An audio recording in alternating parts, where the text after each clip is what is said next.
Di daerah padat Muslim seperti Jawa Barat, Jawa Timur, dan Sulawesi Selatan, antrean bisa mencapai 30 sampai 40 tahun. Sementara di daerah seperti Papua atau Maluku, antrean bisa hanya sekitar 6 hingga 10 tahun. Halo, saya Erwin Aksa. Anda menyaksikan Erwin Notes. Erwin Aksa, Erwin Aksa. Bang Erwin. Erwin Aksa. Saudara Erwin Aksa, saya minta.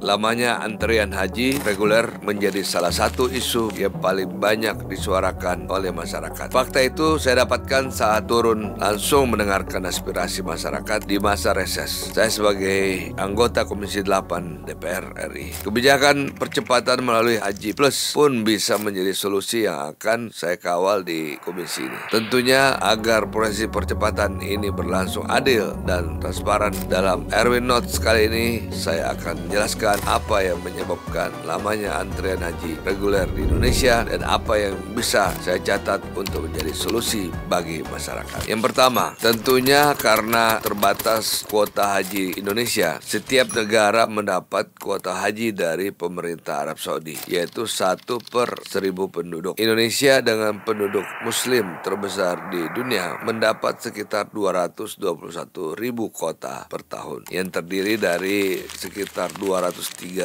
untuk haji reguler yang diselenggarakan oleh Kemenak dan 18.000 untuk haji khusus atau ONH+.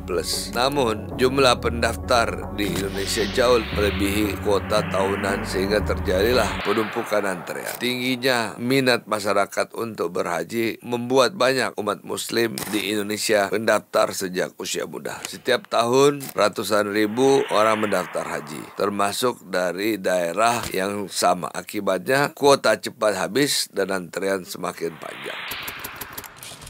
Distribusi pendaftaran yang tidak merata antara daerah, juga beberapa provinsi atau kabupaten memiliki angka pendaftaran yang sangat tinggi. Sayangnya kuota tetap dibagi secara proporsional berdasarkan jumlah penduduk. Akibatnya di daerah padat Muslim seperti Jawa Barat, Jawa Timur, dan Sulawesi Selatan, antrean bisa mencapai 30 sampai 40 tahun. Sementara di daerah seperti Papua atau Maluku, antrean bisa hanya sekitar 6 hingga 10 tahun. Antrean haji reguler juga menggunakan sistem nomor porsi. Artinya, siapa yang mendaftar duluan, dia berangkat duluan. Sistem ini tidak memprioritaskan usia, kondisi ekonomi, atau status sosial, sehingga makin dini mendaftar, makin cepat dia berangkat. Sistem ini jelas tidak fleksibel karena minimnya prioritas untuk lansia dan orang dengan penyakit serius. Meskipun ada kuota terbatas untuk jemaah lansia, namun sistem seutamanya tetap berdasarkan urutan pendaftaran. Ironisnya, banyak orang mendaftar di usia muda, tapi baru berangkat puluhan tahun kemudian, seringkali saat mereka sudah lansia.